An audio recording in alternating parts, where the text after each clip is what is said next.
Ok. Allez, j'espère que ça sera un peu plus visible que ma première vidéo.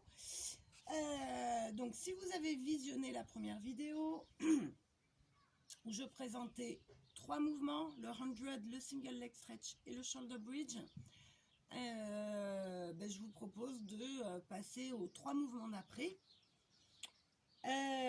Donc je vais aller au fur et à mesure un peu plus vite sur toutes les consignes du départ, bien placer nos 5 référentiels, etc. Donc là on considère que vous êtes échauffé, d'accord? Donc l'échauffement consiste à faire des mouvements soit de rotation cervicale, soit les mouvements avec les bras, venir s'entraîner à préparer les chaises renversées, etc. Faire des mouvements de bascule du bassin, etc. Juste quelques minutes, 4-5 minutes, même pas, pour vous préparer et placer vos 5 référentiels. Donc là, je ne replace pas tout ça. Je considère qu'on est dans la continuité de la première vidéo. Et on va venir voir 3 autres mouvements qu'on a sur le dos, à savoir 2 mouvements de renforcement qui sont le scissors et le double leg stretch. Scissors, ça veut dire les ciseaux, d'accord? On garde les jambes fléchies, on les descend.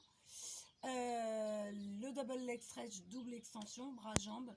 Et ensuite, un mouvement de mobilité d'articulation de hanche, le fameux one leg circle.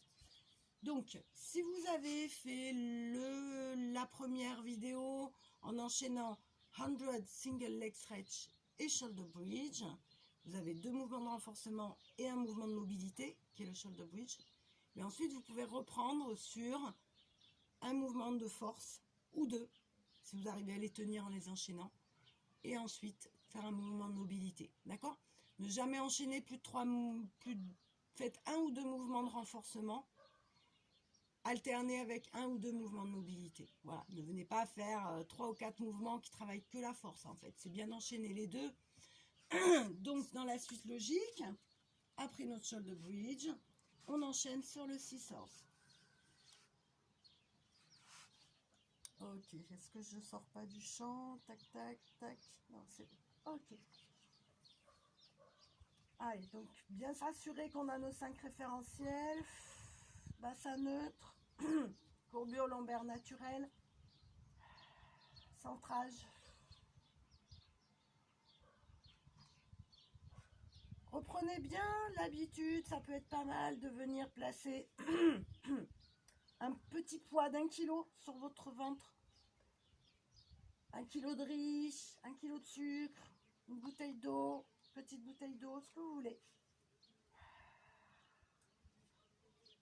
Essayez de prendre le temps de bien vous replacer. Essayez toujours de travailler les mouvements en forçant le moins possible. C'est-à-dire en étant précis. Principe de précision.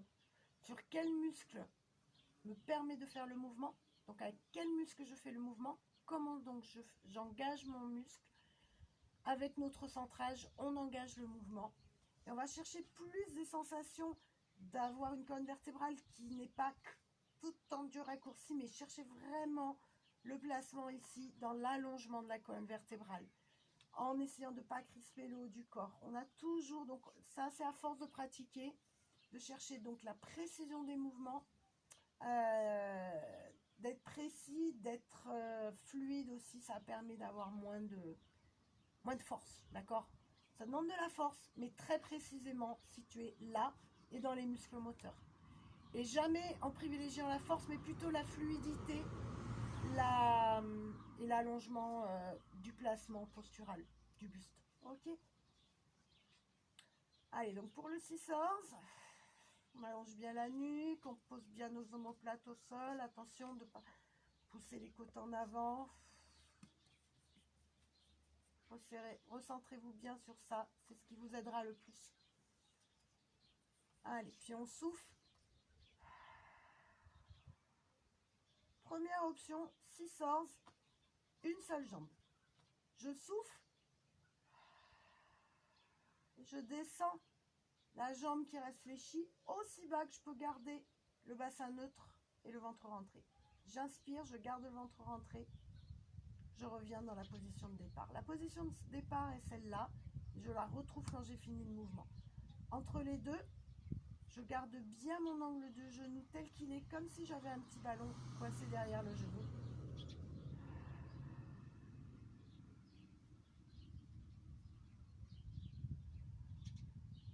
Je souffle. J'inspire. Pas de tension dans le haut du corps. Vous pouvez travailler avec votre poids sur le ventre, les mains autour des côtes.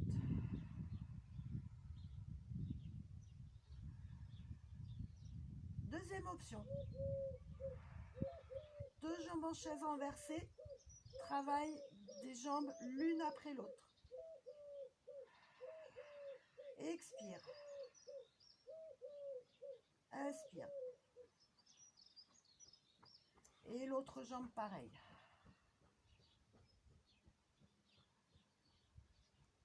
Le mouvement de base étant celui-là. Avec les 2 jambes en chaise renversée. L'option d'après, c'est de faire la même chose, mais une jambe après l'autre. Je pars avec les 2 jambes en chaise renversée. Je souffle, j'abaisse la jambe aussi bas que je peux garder le ventre rentré. J'inspire, je remonte. Et je fais pareil avec l'autre jambe, sans bouger celle-là. Donc forcément, le fait d'avoir les 2 jambes en chaise renversée, ça va être difficile. Il va falloir tenir très très fort avec son centrage, déjà dans cette position, mais en abaissant. Pas que ça se répercute du tout ici, pas cambré, pas sentir que ça creuse. D'accord? Donc, essayez d'être très concentré, faites pas beaucoup de répétitions, mais essayez de faire vraiment les répétitions. Alors là, on peut dire 5 mouvements à droite et à gauche en alternant la jambe droite et la jambe gauche. Si c'est trop, on en fait 3 ou 4. Si on veut aller plus loin, on peut aller jusqu'à 7, 8, 10 maximum, mais c'est vraiment difficile, 10. 10 à droite, 10 à gauche, c'est vraiment dur. Donc ne cherchez pas à vous confronter à la difficulté. Cherchez à faire le mouvement en étant le mieux placé possible, c'est-à-dire en conservant vos 5 référentiels et en essayant de ne pas forcer avec le bas du dos, mais avec votre transverse, votre plancher pelvien, quitte à aller moins loin dans l'amplitude, d'accord? Cherchez pas la performance, cherchez la précision, la fluidité, avoir un mouvement souple sans être tout contracté, sans forcer, forçant le minimum, ok? Option 1, c'est une seule jambe. Option 2, c'est avec les 2, une jambe après l'autre. Option 3, à faire que si on maîtrise vraiment bien le temps de l'expire pour abaisser la jambe sans avoir mal dans le bas du dos avec son renforcement centrage. D'accord? Que si j'arrive à faire ça sur le souffle. Là, ensuite, on peut travailler les 2 jambes simultanément. La respiration n'est plus alternée. Je souffle, je commence. Aussi bas que je peux. Garder le bassin neutre. Puis j'inspire. Et je souffle. Inspire.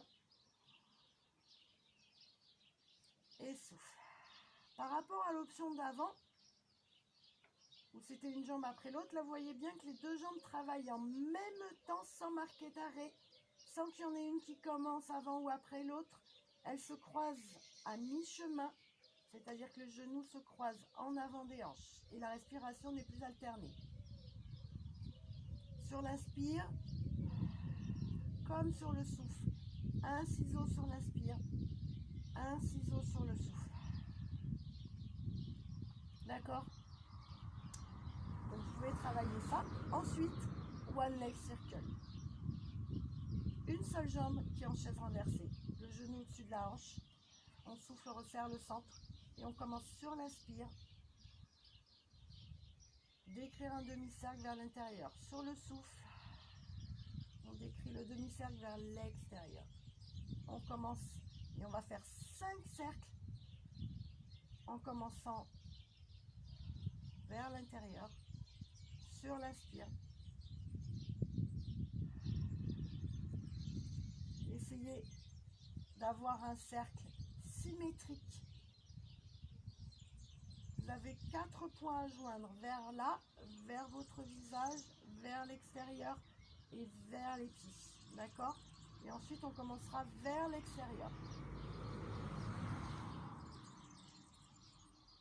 L'objectif, c'est de travailler vraiment à isoler un mouvement qui part un mouvement de mobilité sur l'articulation de la hanche, d'accord? C'est vraiment le fémur ici. Je vais le faire de ce côté-là. Le fémur qui s'insère dans l'articulation de la hanche et qui tourne. Objectif d'écrire un cercle avec notre genou au plafond. Comme si on avait un petit stylo et qu'on arrivait à dessiner un cercle plat. D'accord? Sans entraîner le bassin. Cherchez la stabilité. La respiration. Premier principe, concentration. Centrage, respiration me permettent de chercher un mouvement précisément de mobilité dans l'articulation de la hanche sans qu'il y ait tout qui bouge, le bassin ne bouge pas dans tous les sens, on garde vraiment un bassin neutre et l'appui il est toujours le même, un seul appui, hein, c'est le sacrum qui est au sol, c'est pas les lombaires, c'est pas un côté, la fesse droite, la fesse gauche, d'accord? La jambe de terre. Amusez-vous à poser un objet qui peut se renverser sans se casser, sans renverser de l'eau évidemment. Amusez-vous à poser un objet sur votre genou. Évidemment, j'en ai pas un là, j'ai pas anticipé. Mais un objet qui peut tomber sans se casser, d'accord? Pour que vraiment chercher l'ancrage de cette jambe dans le sol. Cherchez à faire un mouvement souple, 5 cercles dans un sens, puis 5 cercles dans l'autre. Ok? Option 2 pour ce One Leg Circle.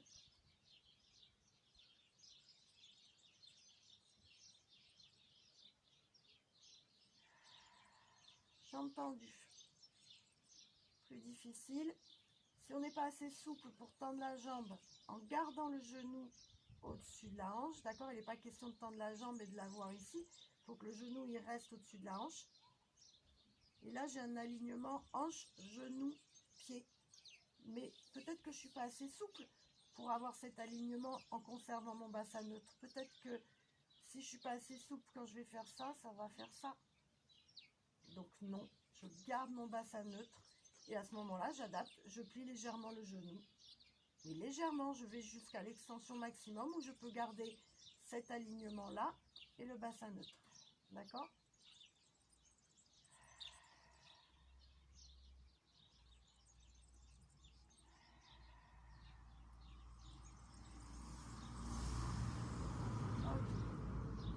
Souvent, ce mouvement est perçu comme difficile parce que dans l'espace, c'est pas évident. Donc, raccrochez-vous à ce cercle que vous dessinez au plafond.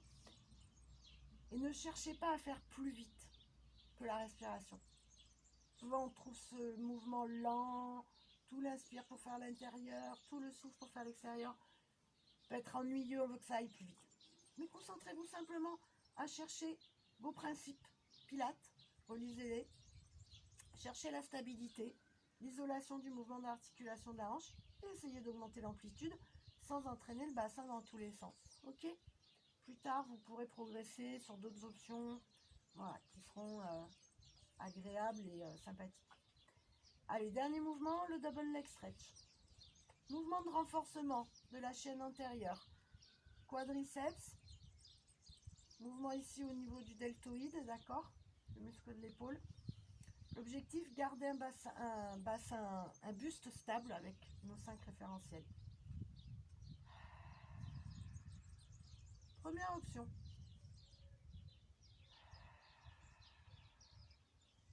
Je vais bien poser mes omoplates au sol, les épaules basses. Et je vais, en soufflant,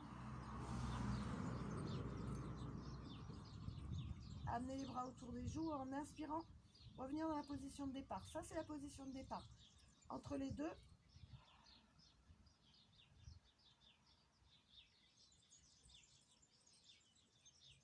j'essaie d'amener un mouvement des bras qui s'allongent autour des joues, sans monter les épaules, sans cambrer, sans pousser les côtes en avant, sans lâcher les omoplates, d'accord?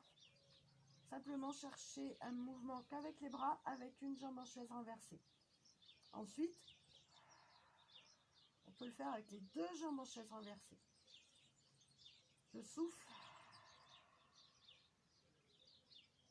Inspire. Même temps pour souffler, même temps pour inspirer. Isolez vraiment le mouvement que sur l'épaule, les bras,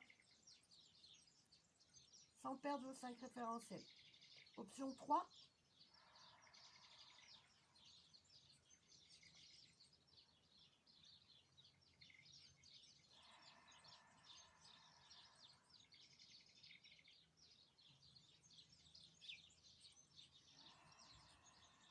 Je souffle, j'écarte bras et jambes, j'inspire, je ramène.